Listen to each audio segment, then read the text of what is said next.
Spring is finally here, Rhode thought. With the coming of spring, people crawled out of their houses and went for a walk in the nearest park. So did Rhode. She rented a small apartment with her husband. She has been with Matthew for about 5 years.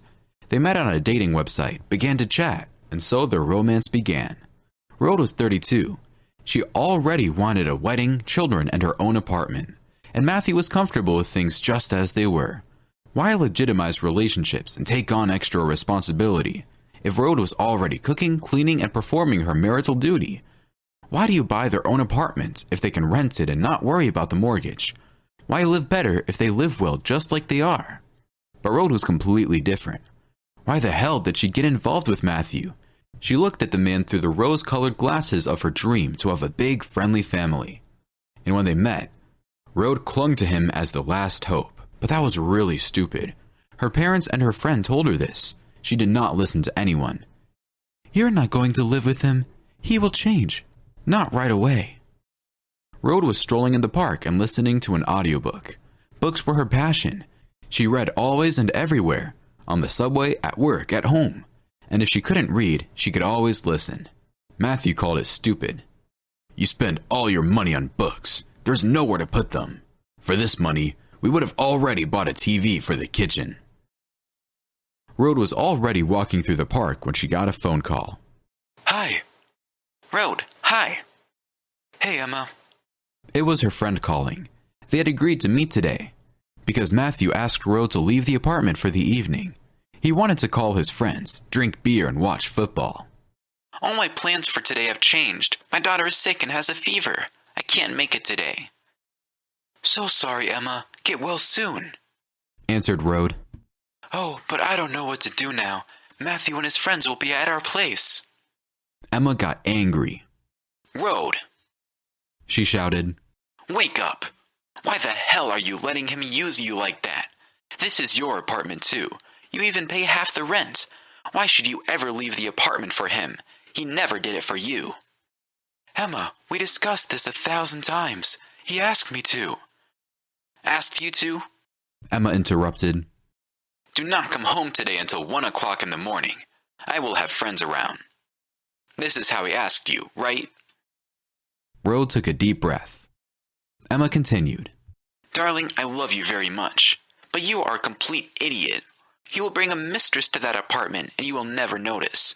Well, how much longer do I need to speak with you about this? Just think about the last time you felt happy, and not one of these thoughts you have about how in 10 years he will change. He'll propose. We'll go to the sea. He will start earning more. Blah, blah, blah. That's it, my friend. I'm done. Okay, Emma, bye. Get well. Bye, Rhode. Thanks. Don't be sad. Emma treated Rhode with all warmth and kindness. They had been best friends since high school. Together, they moved to Moscow and lived and studied together. Emma has always wondered how it could happen. Rhode was both smarter and more beautiful than her, but she always met some douchebags. Emma strongly disliked Matthew, especially after he left his job and had been living at Rhode's expense for 1.5 years, and he reproached her for not earning enough. At noon, Rhode returned home. Matthew was still asleep. On weekends, he always slept until noon. She wanted to tell him that today she would not be able to leave. But what happened 6 months ago came to her memory. There was a similar situation. She told Matthew that she would not be able to leave the apartment for the evening. He yelled at her so much that she was in tears and rented a hotel room for the night. Rhode made herself a cup of coffee and thought about what she should do. So, at 6 p.m., he will go to the store for beer and crackers. It'll take about half an hour or an hour. It's a 15-minute walk to the store. During this time, I'll just hide on the balcony. Although, what if they come out for a smoke and notice me? All the previous times they smoked in the apartment, no matter how much I told Matthew to do it in the balcony. Okay, I still have no choice. Rhode got the balcony renovated 2 years ago. She threw out unnecessary rubbish and put mops and buckets in the pantry. She painted the walls herself, bought a rug and bean chairs, and hung a garland there. The balcony turned into a great seating area. She liked herself making cocoa, falling into a beanbag chair, and reading a book. When Matthew woke up, he immediately went to the kitchen where he saw Rhode. He asked, What time are you going to Emma's? Good morning, answered Rhode. At 6 o'clock. The man nodded affirmatively. Late in the afternoon, Rhode started pretending that she was going to her friends. She put on makeup, ironed her dress, and did her hair. When Matthew went to the store, Rhode took her coat, shoes, and a bag and hid them on the balcony. She also took a jug of water, a book, a phone with headphones, and a portable power bank to the balcony. She prepared really well. Matthew returned from the store, and after 15 minutes, his friends started showing up. By 7 p.m., everyone was already there. Rhode was sitting quietly on the balcony and reading a book. She was not distracted by loud conversations in the room. The only reason she stopped reading was the lack of light. At 8 p.m., it was hard to see the words, but she was prepared for this too. She made herself comfortable in her bean chair, put on her headphones, and turned on her audiobook. But half an hour later, she had one more problem that she had not foreseen. Nature's calling. How could she go to the toilet?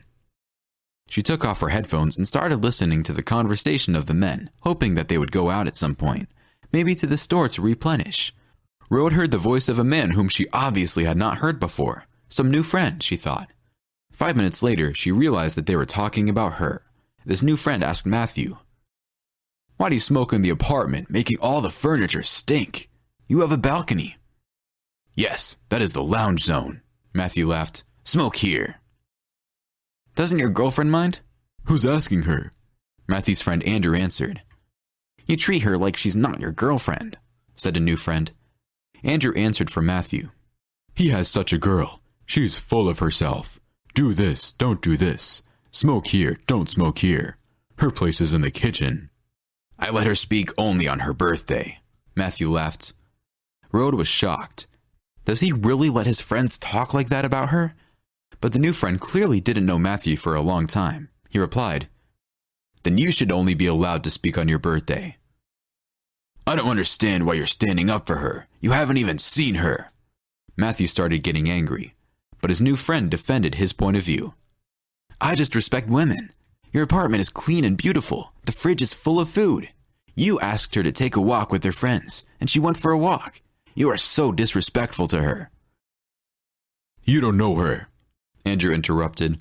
"She doesn't deserve respect." "Whatever," Matthew continued. "I'll explain everything to you now. See, they all know Rhode, and they know how I treat her. I live with her because it's convenient for me. From a financial point of view, and because of the household. You may like it or not. I get only perks from our life together. It's her who is hoping for something more. I can bring a mistress into the house, and she won't even know. And this has happened more than once. I don't care about her. She's like a housekeeper. Get it? Only I don't pay her. She pays me. It's very convenient." "How can you disrespect her like that?" The guy was shocked. "If she doesn't respect herself, why should I respect her?" Their conversation ended abruptly when an angry Rhode came out of the balcony and into the room. She glared at Matthew with a wicked look. He started yelling at her. "What the hell are you doing here? Have you gone completely out of control?" He was about to raise his hand to her, but his new friend pushed Matthew away and said, "Maybe it's you who's lost control. She's twice as short as you are." He then turned to Rhode and said, "Pack your things and let's go." Rhode did not answer. She took only her phone, passport, and laptop with her. The guy also took his backpack, and together they went outside. "Your name is Rhode, right?" "Yes." "I'm Alan. How could you live with him?" Rhode sat down on a bench and burst into tears. She told Alan everything. Matthew treated her terribly, and everyone saw it except for herself. Alan told her that he met Matthew 2 days ago in a bar, and he invited him to drink beer and watch football at his place. But he would never thought that he would see him behave like that. There were no such people in his social circle. Alan asked Rhode if he had a place to stay. She nodded and called Emma, who was glad to hear her voice. "I'm done. I'm leaving him. Can I stay at your place tonight?" "Rhode, finally. You can stay with me for as long as you want. Come on." Rhode stayed at Emma's, and the next day she returned to the apartment, packed all her things while Matthew was asleep, and left promising herself to never return to this man. Matthew called her and asked her to come back. He promised he would change, but Rhode didn't care anymore. She met her destiny, a man who definitely would not let anyone hurt her. After 2 months, she moved in with Alan. 6 months later, he proposed to her. Who knew that Matthew's friend from the bar would help Rhode find true happiness? She didn't regret her past relationships. They showed her what happened to a woman who didn't value herself. Rhode would not make this mistake again.